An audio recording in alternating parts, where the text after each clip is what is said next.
और जो नव प्रवेशी बच्चे इस बार हमारे विद्यालय में आए हैं और बेसिक शिक्षा से जुड़े हैं, सबसे पहले उनका स्वागत और अभिनंदन है। साथ में आए इतनी देर से गर्मी में बैठे हुए हमारे अभिभावकगण जिनका भरोसा हमारे ऊपर है, उनका स्वागत करता हूं। इस कार्यक्रम में अगल बगल विद्यालय से ग्रामीण अध्यापकों के साथ आने वाले उनके अतिथि शिक्षकगण, हमारे ARP, इस विद्यालय के शिक्षक जिनके मेहनत रही है इस कार्यक्रम को कराने में, उनका स्वागत और अभिनंदन। और साथ में इसको मार्गदर्शन देने वाले इस मंच पे मंचासीन हमारे खंड शिक्षा अधिकारी सकलदेव जी और इंटर कॉलेज से आए हुए हमारे शिक्षक कमला भगत इंटर कॉलेज से आए हुए हमारे शिक्षक प्रतीक जी, सभी का स्वागत करता हूं मैं इस बेसिक शिक्षा परिवार की तरफ से। स्कूल चलो अभियान सिर्फ एक कार्यक्रम नहीं है, यहाँ से हम एक आगाज करते हैं। यहाँ पे लिखा हुआ है ना, ये आगाज है। कार्यक्रम हमारा इस वैसे छोटे छोटे कार्यक्रम होते रहते हैं, लेकिन जब 1 अप्रैल का कार्यक्रम होता है तो हम नई ऊर्जा और नई ताकत के साथ रखते हैं, क्योंकि अब हमारे पास हर चीज़ शुरू करने के लिए होता है, अच्छा करने के लिए होता है। अब हमारे पास आज मौका होता है कि हम किस तरीके से सब कुछ व्यवस्थित ढंग से करते हुए आगे बढ़ेंगे। अभी इस मंच पे मंच साझा किया हमारे साथ संजीव जी ने और राहुल जी ने। इनका विशेष धन्यवाद है, जो विद्यालय से इस तरीके से इनका जुड़ाव है कि हमारे बच्चों के साथ लगाव होने के कारण उनको पुरस्कार राशि छोटी और बड़ी नहीं होती है, उसके पीछे उस भावना से होती है कि वो कितना बच्चों को आह्लादित करती है, मोटिवेट करती है और आगे बढ़ने के लिए प्रेरित करती है। इस कार्यक्रम को यहाँ पे 2 कार्यक्रम मैंने देखा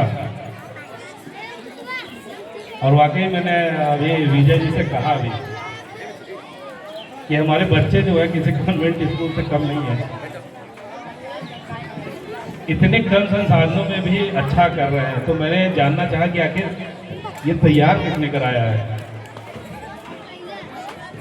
तो पता चला कि हमारे युवा शिक्षक सहायक अध्यापक अजय जी। तो अजय जी को विशेष रूप से धन्यवाद। इतनी मेहनत, ये कार्यक्रम ऐसे तैयार नहीं हो सकता, इसके पीछे लगन, मेहनत, समय दिया होगा उन्होंने। और जो पहला वाला कार्यक्रम था उसकी टाइमिंग, ड्रेसिंग सेंस, उस म्यूजिक के साथ तारतम्यता ये बताती है कि इसको तैयार करने में मेहनत कितना किया गया है। दूसरा कार्यक्रम, बच्चे कितनी सहजता से कितने कम टाइम में उसको कर पा रहे थे, ये बताता है कि हमारा विद्यालय परिवार बच्चों के साथ कितनी आत्मीयता और कितना सकारात्मक रूप से लगा हुआ है। तो मैं इस विद्यालय के हेडमास्टर दिनेश जी, जिनके नेतृत्व में विद्यालय चल रहा है, उनको विशेष धन्यवाद दूंगा। आज 55 एडमिशन यहाँ पे हुए हैं, 55 एडमिशन। आप सब बधाई के पात्र हैं। ये बड़ी संख्या है हमारे लिए उस समय, जबकि हम अपने आप को प्रूव कर रहे हैं एकेडमिकली। हम शैक्षिक स्तर पर अभी अपने आप को स्थापित करने का प्रयास कर रहे हैं। अभी हमारे पास जो सुविधाएं हैं वो हमको दिया है सरकार ने। सरकार ने पैसा दिया, हमने पुताई करवा लिया, स्ट्रक्चर बन गया, सुविधाएं मिल गई, ICT लैब बन गया। तो भौतिक अवस्थापना है, ये हमारे ख्याल से सिर्फ ये साधन मात्र है। मूल उद्देश्य है कि अब ये नन्हे मुन्ने बच्चों को हम उस लेवल पे ले जाएं, पढ़ा करके एकेडमिक रूप से प्रूव करें। ये जो गार्जियंस आए हुए हैं ना, ये बच्चों को आप जैसे पुराने समय में आपको ध्यान होगा, आप पे बहुत से युवा भी हैं लेकिन बहुत पुराने शिक्षक भी हैं जिनकी उम्र 50 के पास है। तो जब हम लोग पढ़ाई क्या करते थे तो हमारे गार्जियन स्कूल भेजते थे तो साथ में वो सुविधा नहीं देखते थे, वो देखते थे पढ़ के क्या आया। तो पेड़ के नीचे भी पढ़ाई हो जाती थी, पेड़ के नीचे भी तो पढ़ते थे और तब भी 20 तक का पहाड़ा याद कर लेते थे। अभी हमारे पास सुविधाएं इतनी है, इतनी सुविधा होने के बाद भी अगर परफॉर्मेंस कम है तो फिर इस सुविधा का क्या मतलब। तो अच्छा तो गार्जियंस जो अभिभावक हैं वो खुश तब होंगे जब ये उनकी जो उनका सहारा है ना, ये छोटे बच्चे, क्योंकि वो उनके पास संसाधन खुद नहीं है। उनको वो जयपुरिया और सनबीम और डीपीएस में पढ़ाने की क्षमता नहीं है।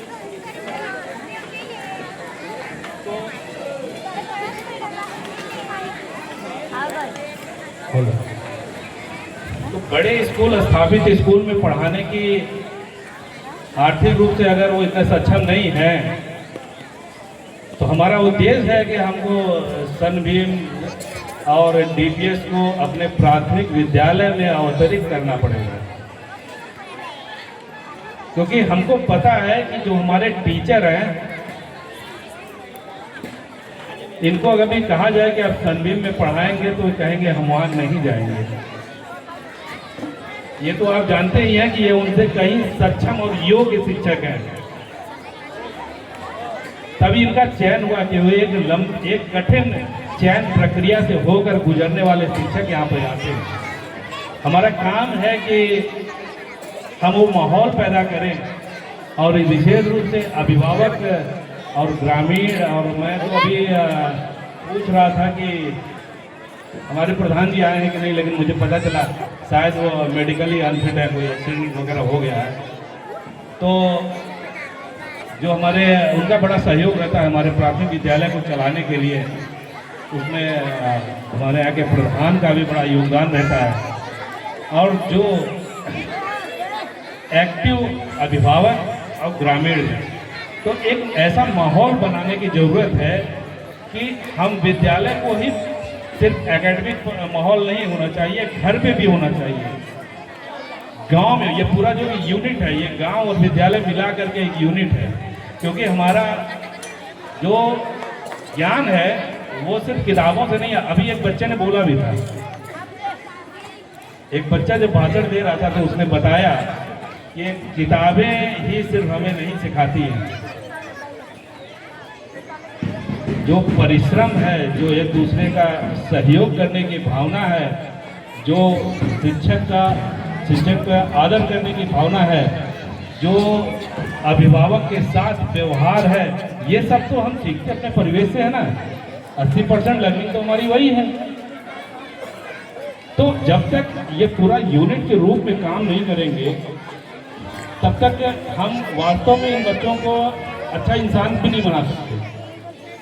तो ये पूरी जिम्मेदारी हमारी है कि हम पूरे विलेज में ऐसा माहौल बनाएं कि लर्निंग की एक मतलब क्रांतिकारी प्रक्रिया शुरू हो। हमको ये प्राइवेट बहुत महंगे स्कूल हैं, ये बहुत कुछ ऐसा नहीं सिखाते हैं जो हम नहीं सिखाते। तो बस हमको भरोसा करने की जरूरत है। मैं अपने अभिभावकों से कहूँगा कि भरोसा करने की जरूरत है,